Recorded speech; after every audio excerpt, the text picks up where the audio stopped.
We're going back to Mandeng now. Yo, assalamu alaikum wa rahmatullahi ta'ala wa barakatuhu. Mbafala len ko latri bulo be nyaadi. Ala man latri bulo kayro siyala. Kanje ko ni me ko be ke kayrati me fen fenyene na Allah ta'ala man sabulla ala mo ala yasoni yandimbe kila hormoto inshallah. Salli ala Muhammadin. First of all, lafta fula Gambian olienko ala barka Allah kataku nyimala. Ala barka Allah foloro la ala barka albe fen nin kekan menna contribute kekane but atol fanal balla contribute kekane because coming nyaya la contribute je albi mbese warim because nsafo no commensa in Facebook after almost 15,000 people womu Gambiano la katoleti kato me yalon ko alianon ten ndemam fen soto mbal jola menna mam fen soto mbemen folalien bari mba folalien ko ala barka alla kata ku nyimala ala barka alla lo ku nyimala ala barka albe menna alingam bamba wola because ntelel bota Gambia killing ntelel mo bakilin fa kilinti ntelel nyanta ka mini nyola ntelel nyanta kala doku nyoti ntelel nyanta kala kuke nyoti ntelel nyanta kala nyode malalti so ngajele Gambianol aliye kato menke because comme sanji killing konola mfelenti mfutata mo wilitandi lulu anin demanding so wo mu fenneti femme yalon ko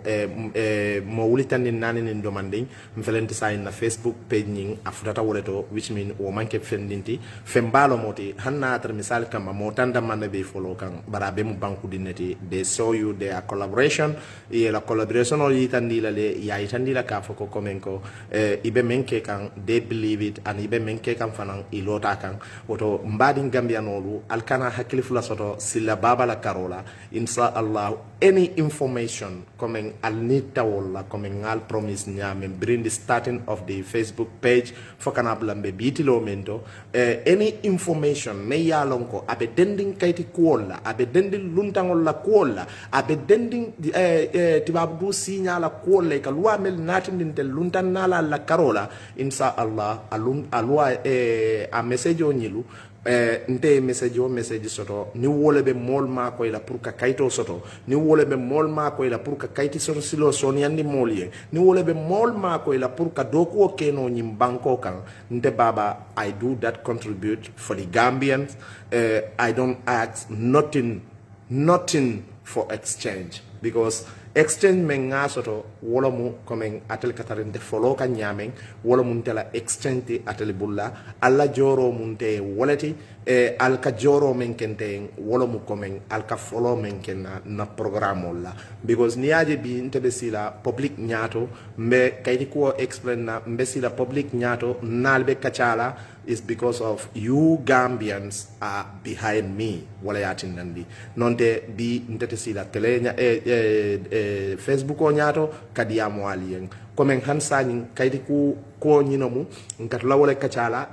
ndela nyimpejo nyin komen Gambia dingo be salon momo be njube kan kafoko nyimpejo malo politiko kama malo histoire kama malo nyonano kama malo kelo kama malo ku koten kama ngalo ku kiline kama nyin pejo nyin ala doku wo mu doku kilindoroneti Gambia dingolien wala mu komen kayto la information me yalonko wala be Gambia banku dingol makoyla wala be Gambia fondinkel makoyla wala be Gambia fondinkel samala nyato kayti ko la karola nte baba silla nga information soto clear information mbe wole nati ndila diyam comme nali ajube Italy la information ol jamabe je I always try to be the first pour nali asia nyotema because comme deportation ko nyimmen at startanu Italy banko kanjang mbe ya moyle sanyin birin nun mol malala fo sanyin afela natana ke koti ko me yalonko mo be latala because comme mbe yaji nyalale ngajele social media jama ba asiakan maybe wobe demaro kila hannatar mo mel yalonko ibe muto kono la pour isi wo mariol bulano nyamena isi free isi la family mako no back home isi fangol mako no back home adun ila situation o si beteano ni banko ka nyamena na doko amanda wala gambianolu bi lafta pour ka good news le di alla news me yalonko gambia di wo gambia din imari be tibabu du jang wa imma ibe italy le bang fodun ibe outside italy le bang komen wo good news wala mu nyinti komen sañ na kafo mbe doku o ke kanne pour ka general association of londi me yalon ko will be the Gambian association komen abe ko sañ temba moy ka nyame ye mol mel muta kaliyari mbe association o try kan pour ka londi association o me yalon ko ning Gambian yo problem si fa soto nsi right soto no nsi authorization o soto no pour kata ka wo monyil visit ni si kachano nyamen na anin ka wo monyil visit ka jube nse mune keno pour ka wo mol bondi wo situation o kono la anin komen Gambian la community fanan fo yalon komen sate wo sate Italy banko kanjang ibe la association o sotole nde na association o kumandi Gambian Association Italy anin association dol mel yalon ko ibe sate kono la membe ko Gambian Association Milano, Gambian Association Torino, Gambian Association Napoli, Gambian Association Sicilia, Gambian Association Roma, Gambian Association Ancona, Gambian Association Puglia, Gambian Association comme Italy la dawo danding comme Italiano nyame nata tuning ike kumandi Gambian Association o like satere to lakan woto which mean ni association o atemo association o reti me yalonko is general association o me yalonko alla abe Gambia dingo be ko bala me yalonko ibe living Italy dawo danding ning association o ni nata fa lota mbe wala be kelante la do koti mbe karla Gambia dingol wali na mel yalonko ibe kola yakol kono pour ni kacha ye la kola yakol itani molla pour ni kacha mbe bondila kola yakol nyil kono nyamenna anim pour ni kacha comme mbe na ficho nyin create la nyamenna pour kata nyato nyin association o maybe mo jama malo why Gambian Association it's not only because comme kana kasi TV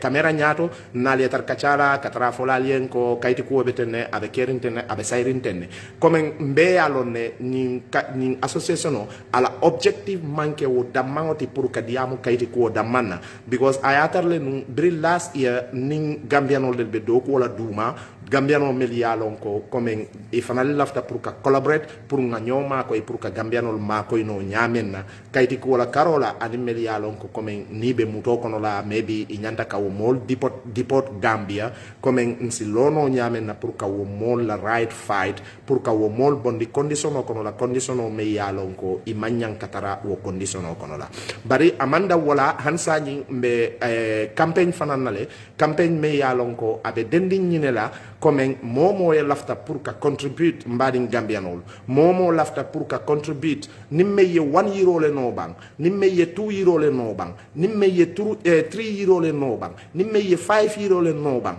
imari isembo e fewo fenno ni se contribute no you can contribute with us pour nsigning association o londino nyaming pour ka authorization o nyinin comme last time biring ning what is on Gambia what is in Italy biring ni kachake altro ya moy nyamen na Umar ka explain nu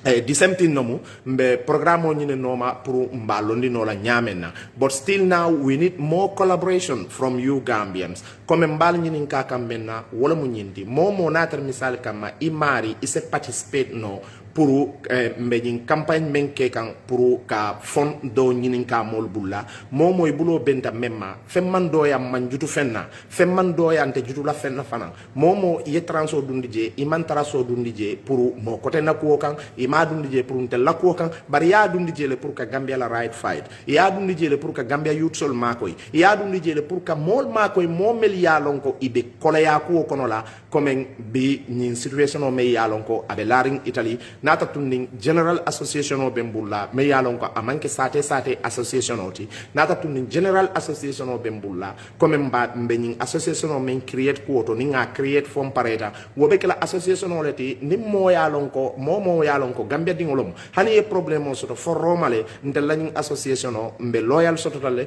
mbe mol soto la mel yalon ko ibe mbakla pour kata kany Gambia dingol la right fight comme Senegal el bake ka nyamenna because nali ajube hani nyi mutaro men keta kaliyari iko Senegal la korda kono la Gambia dingol jamabe je iye mutawoleto wo korda nyin abe lorin je mun dalila le kan anin korda nyin abe lorin kaliyari sate to mun kan Senegal el ye jeta mun dalila le kan nyin kamma antel africanol imaje anafa man tar futa kan Senegal damma bara nafa be futa kan hani Gambianol ma because momo man la soto nyin sumaya kono la imari imanta la soto nyin sumaya kono la e setano je yeta ye laje woto comme hansa nyin the same thing tel fanal bole plan kan pour ka o kusi fa create nyin kama nsi Gambianol bondino kole ya kol kono la nyamenda because neither Italy the sate dolto e ka jube Gambianol they are living in a condition that condition o nyin ni te fango nyaaye je doron e ka bala fa soto wo Gambia dingol la karola woto mbadi ngol na nyinin karo anin na daniro mumenti wala mo comme be association o launch ko tole comme membe dasaring wala mo comme Gambianol nga try bang nga collaborate nga try bang nga nyoma koy momo ibulo ye menno na ni lafta pour ka satisfy yake nganiyo kan i lafta pour ka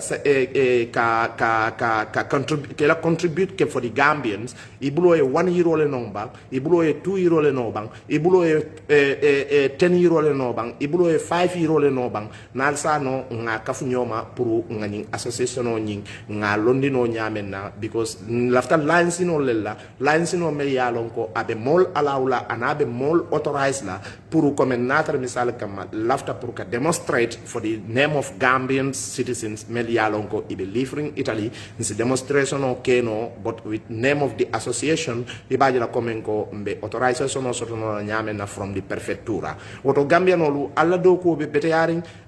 alla kol be nyaboring because ngajube ko birin kayti ku programme start ta fokana blambe bimento sanyin mbala 1 year kono la niaje binata online pour nalie diamu mbala 1 year kono la exactly last year on the 21 of February wala keta lungoti lumme ya lonko ngana first video sia pour ka diamu kayti ko la Gambianol yen pour ka kayti ko jensendi molien social media anim pour ka modi Gambianol la mo me ya lonko comme kayti ko dame ben jahal amari sikari pour kamma koy je wo mo jumalati wala mun te fango kunkoloti ali baba silla because comme albe yaje nyamenna nka try always pour ka avoid ka fake information o di Gambianol la adun Gambianol trust me nobody will ever hear fake information from my side na keta fanan hani me yafo ka foko babale nyimfo amari nyanta ka good profosoto ka di Gambianol la ka foko babale nyimfo comme ñin deportation o ñing anatana ke nyamenna bring a start pro ka deportation kacha ñinke because I was the first Gambian me yalonko ay ñin deportation programme ta ayasia ala platform to mo jamale malanu ko ñinna mo dol ka safero ke ikafo mbe mol mislead kanne and things like that but natana je ko comme wobe wo mo to nyaleti bri last year fana nal hakilo ba ko na first video ñi me yalonko ngasia maybe abenna YouTube channel to maybe amantari na YouTube channel oto mbaldan la fanan YouTube channel o fanan beje YouTube channel o me yalonko Alibaba Silla TV as Alibaba TV TV streaming na lafta please mbaldan la also subscribe je because we need more population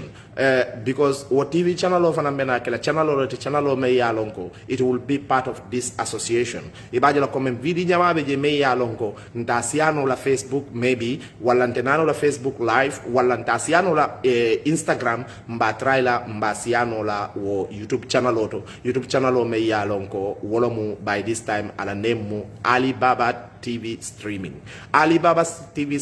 naltata aldunta je albe video dol jela je video mel yalonko wol they are not even part of this Facebook live woto fenke baba jafana ko wolomu atel melbe palantero la nyaake so balal nak nyabal nak albonam palantero la aliye dunnan konoto because kalo palantero la buke mari na fa fenda so alba trial dro aliye finti palantero to aliye dunnarin konoto because palantero to ni be lorinje maybe ni nin fendo be nin bungo konotema palantero to ni be lorinje ibuka wo be jeno so make so iteme yalon ko be lorin palantero la yebo palantero la yedun narin konoto is better because ko nyin amu fenneti me yalon ko abe ko komen solidarity lo mu solidarity me yalon ko komen ko ndamangolu banku dingolu mbake kanyo yembe nyoma ko ikangala mba try kan kanyo samba nyato wo dalilo kan woto mbadi gambia no mbadi pit la koteke komen association on nyin sani we are walking into it so natar misal kama momo lafta pour ka contribute because mba fokane contribution on nyin anyanta ka kenyadi le maybe mba try la lembe fond le create la fond me yalon ko momo lafta pour ka contribute ila little contribution or ila lafta pour ka keje wonata na ke 100 euro 1 euro ti bang anata na ke 2 euro ti bang sorry anata na ke 5 euro ti bang anata na ke 3 euro ti bang anata na ke even 1 centime ti efen fen ninke ite fe abe doya la le bara manke fen do man ninti wo ntel fe wo be kala de mari balati ite mari bulo benta fe wo fenna ni sano ani nganiola yake mamofos nte mofana fos la bar comme mbake kan ne pour gambia dindolien meli ya lonko ibe kole ya ko kono ilafta pour ka bo kole ya ko nyin kono kana soni ya kono kayti ko la karola bang fodun deportation la karola bang fodun another things wala karola yo because comme mba try kan ne pour nga try gambianolu pour fanal se voice soto no nyamen na nyim banko kan so kelo nyin akelo ndamangolu manyanka ke atel men fanal miyalon ko atel mu telespectator ti atel fanal nyanta kafla mol male nga kelo nyin ke at this moment adum badin gambianolu alkana nyina we have youtube channel o me yalon ko is a Alibaba TV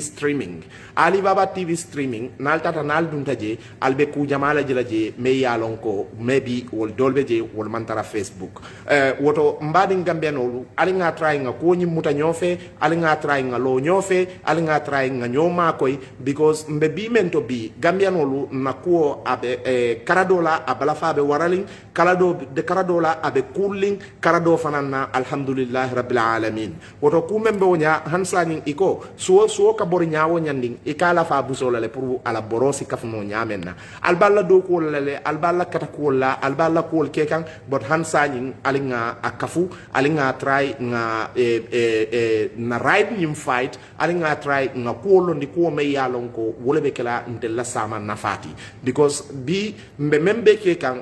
maybe askeno atekela because of ndelu bar sama momel benala after us wolebe kala ndingol tiba wolebe kala ndomal tiba wolebe kala na sister sol tiba wolebe kala na brother sol tiba momel benala after us wol fanal wol saje ko okay yarfa nyi gambia la nyi malang labang lo mel nata they work for the Gambia they leave something for the Gambians because comme nali ajube bi ntel malandini wol jamabe je na complain o kake muneti comme na tamala folo mel nata jang they don't make nothing for us ya beke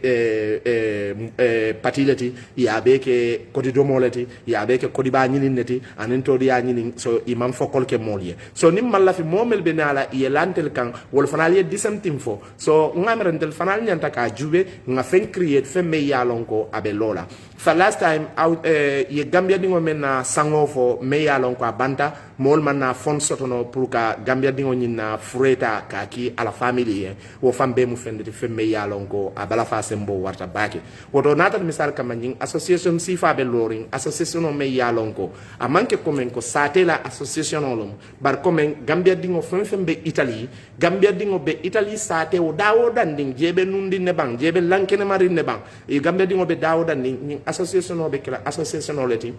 me yalon ko atele be wo problème ol be ko bala maybe ninga fon soto fon me yalon ko alhamdulillah mashallah mba traila mbalan la nyoka ibaje la komen hanna tar mo man kende ya jikela teta mari la kuola wasina kente baba fangoti wa imma hani furelo mo wo furenyi wasina kente baba fangoti wo fon ni nol be laring association o bulla association o si demare ni ngoni no kala fons membe laring e bulla pour ke kante fure ki suo kono wa imma kan kuranto ki suo kono la because example o matu ngata mfan mfangola sa yala example e buko tano mola sa yala example ni batala ikata ifango kunkolola woto mbadi gambianolu mbal danila comme hansani mbe nyinin karo nyinin kanne mbe demaro nyinin kanne momo yalon kafoko ilafta pour kany association sustain please ala try momo 1 year le no bang ye 10 centime le no bang ye 20 centime le no bang ye fewo fe no isembo ye mendino ila ni ma soto fana we will understand you kafoko ite mari ima soto le bar momo fana ya soto imari isa keno ani nganiola pour ka contribute ka gambia dingol makoy ali nga try nga woke because association on nying mba londi kan wole dalilo kan mantara londi kan pour ka farako ke mantara londi kan pour ka molto tinya mantara londi kan pour ka government gambia la government sustain mantara londi kan pour ka politician ol makoy bar mba londi kan nyin dalilo le kan nyin kam mantel gambia no nin tata nga kole yakko soto dawoda ni pour si kole yakko nyim bayno nyamenna woto mbadi gambia no ngamere nyi mudlalti dulame yalon ko akumaya ta bake mba repeat la mbese wari mbake gambia dingol la kuola mbese wari mbake gambia dingol la kuola alhamdulillah we are seeing some change me yalon ko comme bri last year ngani programme launch nga jube falin jamale be ke kan gambia dingol la karola falin mel yalon ko wol alhamdulillah mashallah bi ni ajube gambia din jama be karangono makan ni ajube gambia din jama bala kayto le fight kan dina kata another country to ni ajube bi gambia din jamale be je me yalon ko abe do ko la woto atel mel fanal yalon ko alman do ko start follow anatel mel yalon ko alman do ko soto bari alba programme ko pour ka do ko kendo soto ka do ko ke mbal danila alfanal ala try aliye mamang aliyal sembo dundije aliyal da dundije aliye fight aliya jube ko kafa ko komen ko dunia kon there is nothing impossible if we don't make it impossible for us anything can be possible because wato do dunia balwo ko ika jube ika kudo fa ika for this is impossible that is the possible sometimes ika jube kudo be je ika for this is possible wo ko nyi wolo mo impossible thing. So, which means, what I attend in Namera, Angalela Ninkumo, Womuto there is nothing impossible in this life. Saya possible Tanyamena, what of fair offense possible no life in Ninkonola. What Ibukalo no Sama, Ibe Kumotilina Damen, and in Sama, Ibe Pola Damen. Adamadi wo Adamading, ye bodulale long, Bari meta dulalo. Adamadi wo Adamading, Ibe Damen bi, ye wole long, Sama, Ibe Tarla Damen na ima wolong. Adamadi wo Adamading, Ibe condition o men konola bitilo, ye wole long, Sama, Ibe Tarla condition o men konola, ite ima wo, ima fenne lo woto. Woto mbadingolu, we need support one another. Comment Rhino, thank you for your comment. Rhino ya fonyamena ako we need support with the Gambians. Adatonyalomu we need support with the Gambians. God bless. Thank you, brother. God bless you too. Please share something so that we can start paying. Seku Sise, inshallah, ning na group nyaton kol be nyomoila. Ndefa mu nyaton koleti, but bitu yalon ne komen ni molel be do kola, momel yalon ko komen moto sen wolel mu, ni molel be do kola, momel yalon ko komen itel fanalu ibe so be yari nyin ko kambake adun inshallah me murula nar ngal ne maybe mbe invite la nyin Gambian Association oto jang pour what is this song? What song was that? Jallo malo ibe yale ite mu fulo le Saidu Jallo ite mu fulo le fulo wala ko man sen ya baake you know because ate kan men nyinin ka wala mu what is this song? Which song was that? Because we are not playing any music. So you can know Jallo Saidu, make sure you explain yourself very well because nante imu fulo le dimbene da bondila grupo nyin kono la janimbe da bondila je so nibe safero kila make sure ya cross back ibe men safeka ma fo man safero no like because bar fulo le lumo alla ko lo amon koy wonya baake so ibuka lo no you know. So woto kumembo nya mbadi ngamenol hansa nyin komen nalbe diam kan di ku kilingo nyinela komen mbe association on nyimme try kam pour ka launch sa nyin jam fata ko kono la bakele man ninkol ka fo menna ko liro asutiata tongotole because liro ni bakela ni be ko lila ni bakela I ka start nyato janne yeta tongoto so sa ya be ko na liro asutiata tongolale bril last year we are fighting for this coming pour ka association on londi association on me yalonko ko comme abe Gambia dingol makoy la association o me yalon kon tel Gambia dingol se lono nyoyem pour ka nyoma koy ko kun nin sina kunno kono la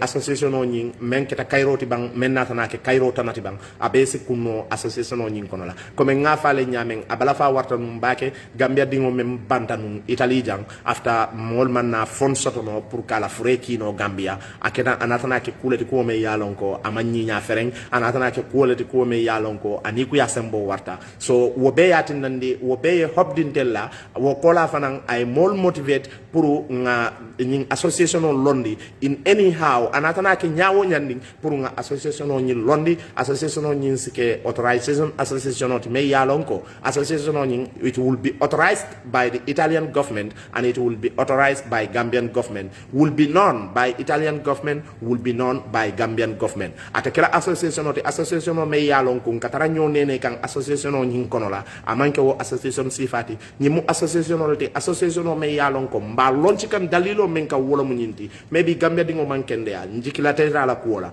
janin kuba sotola nga try nga domandi la nyokan pour ka asamba family ya as jaralo ke no nyamenna wala motata ay problème soto maybe sangolo mbang wala ku kote no mbang pour nsi kuol soto no demaro soto no nyame pour ka o mol makoy ke furenyinta ka ke samba Gambia so wose kenon te fam baba kunkoloti because nta example ta la momola saya ibuka example ta mola amanke kuti me yalon ko anyinyata baro example on sata non te famola maybe sama somanda alsameno baba bantale wala aliya moy after this life aliya molia fa adun sign ne Gambia dum baba dumbe online bare ngame ka bantale so ibaji la komen ko fonse soto no pour kantela fure samba no Gambia nyamenna woto nyimbe mu kuleti ko me yalon ko akumaya talentel Gambia dingol yem pour nga jube nyobulla wo dalilo le yatin nandi mbenyim fonds nyinin kakan momo yalon ko ilafta pour ka collaborate momo lafta ko ilafta pour ka demaro ke mbadin Gambianol mbal dani kan ala kan kila kan mal dani ku ko ten kan bot ala kan kila kan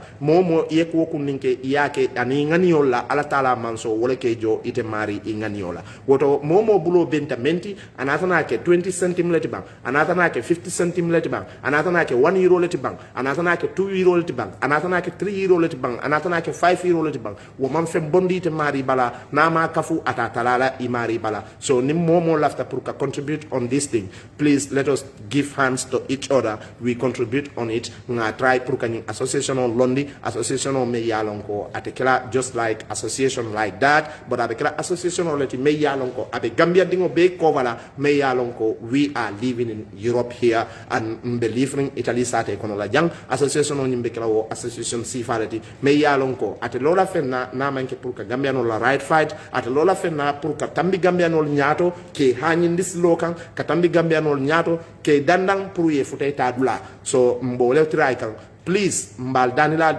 mbal be danila after mbe linko create la linko me yalonko mbasi yala na men Facebook adum benala mbasi yala nyin Gambian Association of Fanato momo fenketa fanan momo fanan contribute imari natar misal kama ilafta ito ye fundi we will pronounce your name kafako ite mari mu moleti mome yalonko ye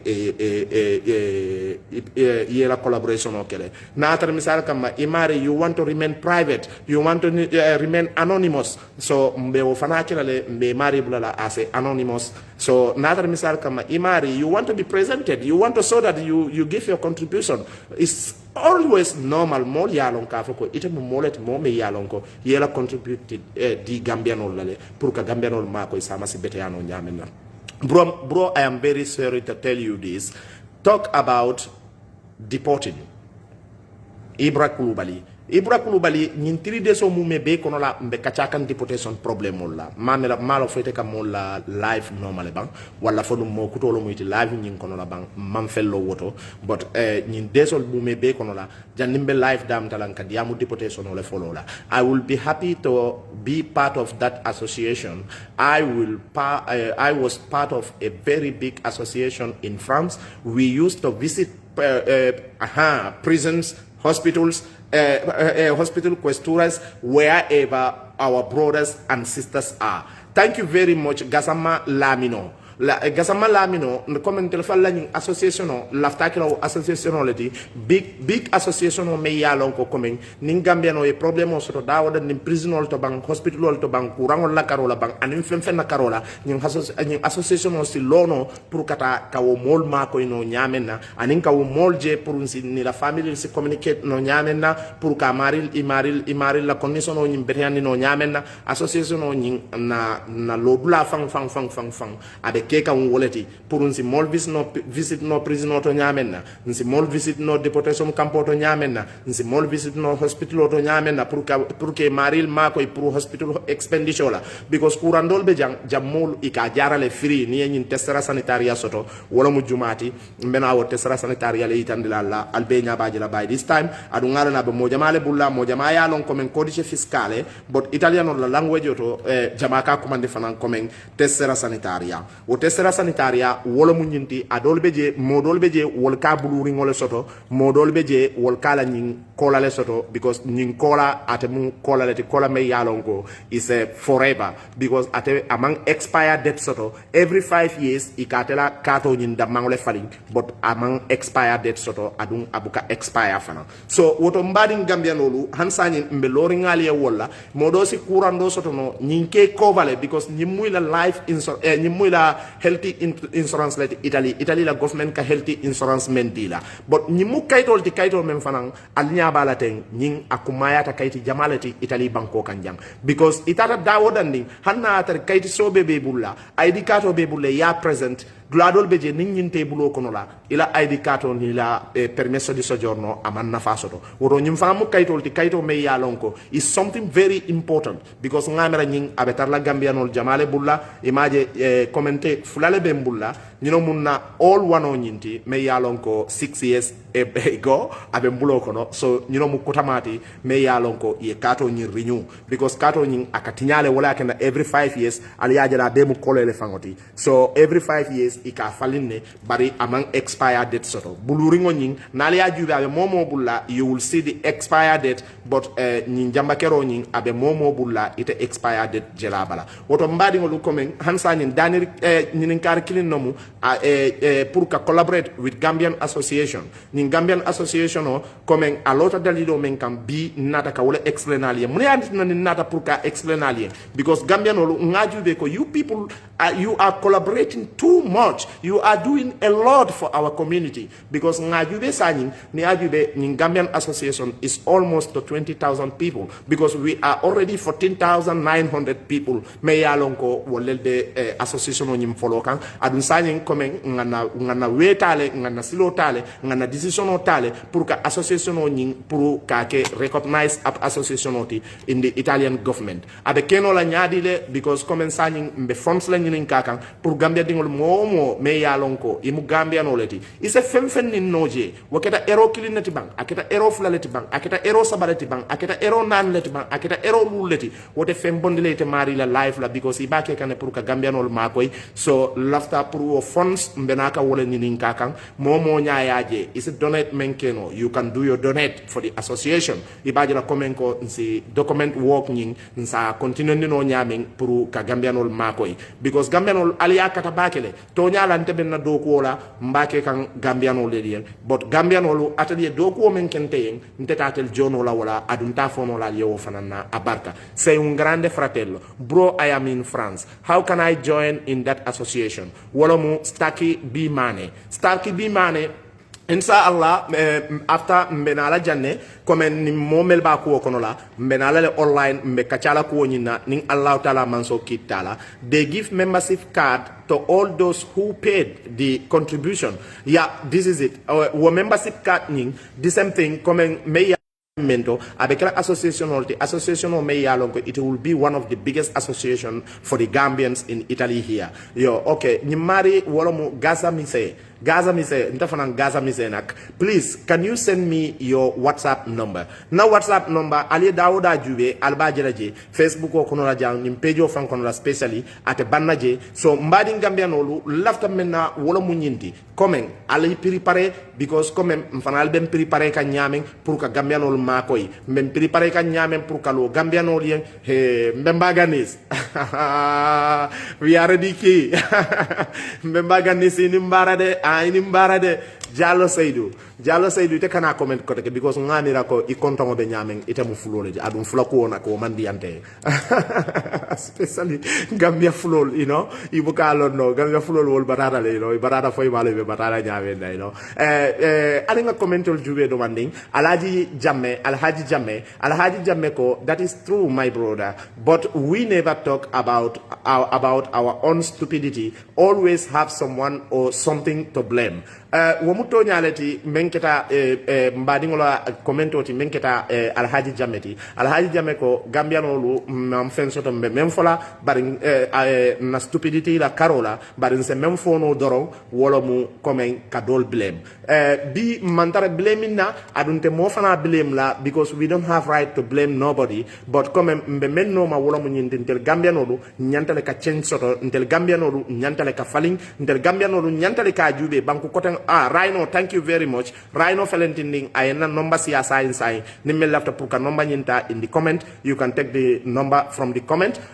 nakira nyame na fanan we have two WhatsApp group on Rhino he is the one of the admin on that WhatsApp group asasiano le come momeli alon ko be nyinin karo ke la kayti ko wala karola al sala nyinin karo ke no je ibajala from there what is the topic please wala mu Buba Sisao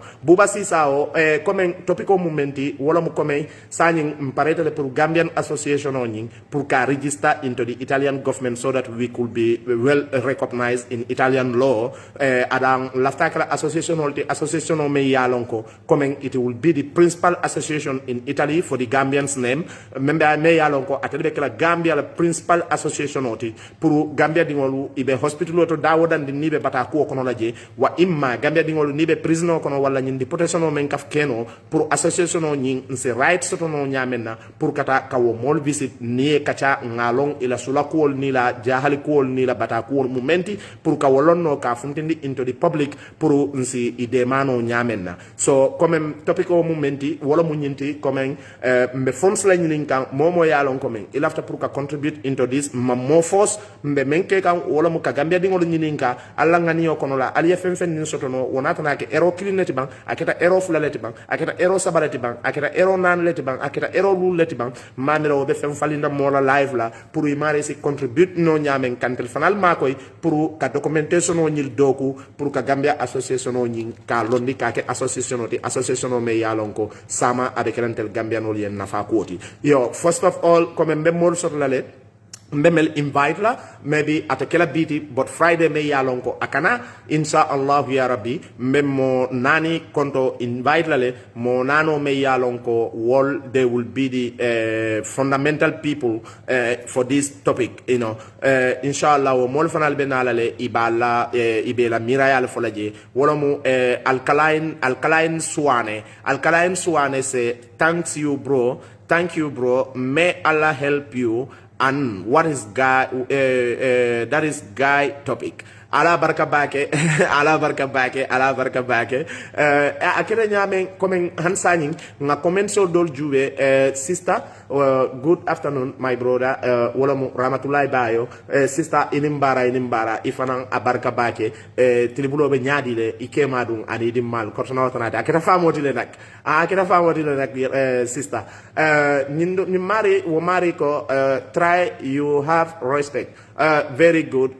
bro. Can you please text me via messenger? Thanks.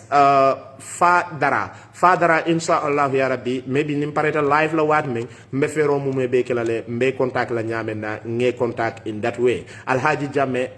wala mu abaraka brother we are so rude that is the truth.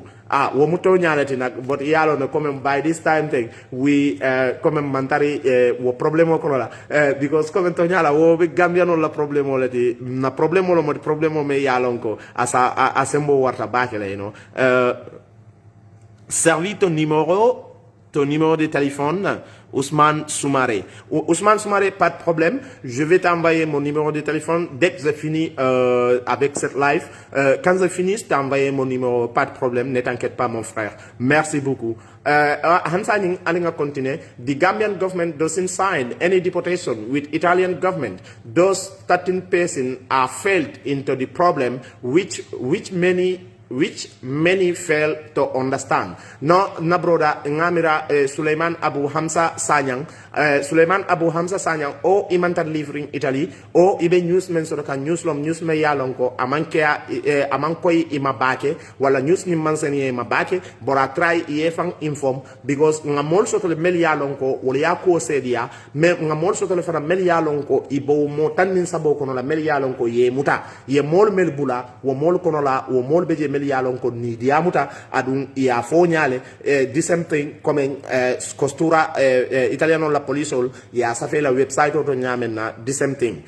so e kana fo ka fo ko comme Gambia la government atel be yalon ne han jaman la deportation on Gambia la government ye mune foje iko itelman fen kala mutaje adun itelman deportation on sign with Germany so not misal kama Gambia man deportation sign with Germany so what is the problem who signed that deportation because mbe yalon ne ka fo ko the Gambia has not two government we already have one government woto alinkana nyonene alinkana kumo fandi nyotulo kono kumo me yalon ko kuma kensengolom so mbatra Suleiman Abu Hamza Sanyang alinga try ngam fanjam fandi wo nyo saba sifalla alinga try ngam fanjam fandi wo kusifalla because wol dolbeje wol man nafa soto because nkatari mo kotangol lel mislead kan mel yalon ko wollel bem folo kan nanyim programme ol kono la mbadi ngamenol ko men ngafale nyame hansani mbemurula nangali at the same thing kan comme alinga try nga nyoma ko je alinga try nga contribute alinga try nga lo nyoy entelel mu bakilim fakilin entelel bota Gambia nyoma ko yo anyanta kake nyamu mebe nyama for your information I'm on your WhatsApp group. Thank you very much, Suleiman Abu Hamza Sanyang. Ya itani kafoko puru na information o atebe na WhatsApp group o konolale. That is very good. Come hanbi somanda aliajele nga start nung puru kakaiti kuwa kachaje because WhatsApp group o kono sometimes inka men kachaje and inka men kacha outside fonko konola Facebook oto abuka ke hilindi because Facebook o commento lel kana idumbuka mo bela commento read no so bari WhatsApp voice message ole kanaje voice message o men kafuta ne do la commento je ni o la commento jabi maybe abatar la ani ninkar sifa be modo bulo kono la imalla fi pour ka isi wo mari si la jabi rosoro no nyame please join my group difficulties faced by immigration in Libya wala mu lamini gasama lamino insha Allah wo fana mbewo kelale na keta nyame na nimman satalla kitala nimbota online wato men na maybe mba try la pour mbe contact no la nyame na in anyhow pour nous contact so no nyame na because still is that what we are looking for comme ka contact so contact me yalon ko atetarla Italy banko kan jam damman barabe tarla Europe la bantala banko dol kan melbe ko German be nyame melbe ko Switzerland be nyame melbe ko France be nyame melbe ko Spain be nyame na we want to get more contact because Gambia dingol ngajube is time for us to unite. We never unite in Europe, so we have to make so and unite, because together we can make it. Clearly, together we can make it. Separately, we can make nothing. So woto kumembe wonya alinga try drong nga akata nyoyeng comme gasama lamino ba foka nyameng ako ala Facebook group ala nemu fonkoleti difficulties faced by immigration in Libya. So also try also lamin fana naje noma nga jube komen ate fana aka idea mensia anin Gambia dingol tema because maybe mento mo na social media kasia intel diaspora lu nka kibaro ki molie mo ibaje la komen ko na voice fana be funtila Gambia wonyale na badingol be moyno la mo jama fana be moyla Alkalo Pharma, good afternoon bro, but the WhatsApp group link is not existing now, and I think you are the creator, you are the create another group of WhatsApp 1 and 2. Say yes, WhatsApp 1 and WhatsApp 2 nga grupo soto le domu Alibaba group albabe la linko jela nim Facebook ko maybe abe jamfalale but maybe nimpareta jang mbatra le kasi yako teke so link WhatsApp la nyambe je me yalonko is a Gambian association Gambian Youth Association wo Gambian Youth Association of fana be kerine Rhino wo bakala male Rhino Haidara wo be ko nyin kala mabakele maybe as a Rhino as linko nyin siano Facebook oto nyame because WhatsApp do beje wo fatale but WhatsApp do beje wo man fa follow hansani so memme fode jawne mfangola bro dalo moti I am very angry because you didn't link your brother because you know I have to speak Mr. Silla fode akata famol di bari yalo le comme baba jala ko molo muino yalo baba jako ako gambiano atelmeli yalo ko albe palantero to nyakal jele den adun kal moyle fanam so yalo le maybe askeno ifanam be palanter to mol nyillel kono la so dalilo le atindandi so keje palantero kono la le always wala atindandi bori kana wori insha Allah mbatra le comme na next nating mbatra la prumbe mo jama joindi no la nyamena e fode please fode jawne make sure you send me your number on my Facebook Messenger. I will try everything. When I finish, I will contact you. We will talk more. So wobekela ko tiko me yalonko obedi yalante fango yem bake gasama lamino still now. All right, I used mbadi ngamianolu ngamira menal bulala jande because mbedo ko dulale albe yalo nyameng problème o sembo bena warala ngajele contrôle kana so janding contrôle nyimbe futala mbal bulala jang maybe next time nin nata online nalbe diam la bake ala barka bake na live ning amambang bare mbakundu kanne because yalo me contrôle kana so malafa enter Facebook live so I have to go. Thank you very much. I'll new video see you please.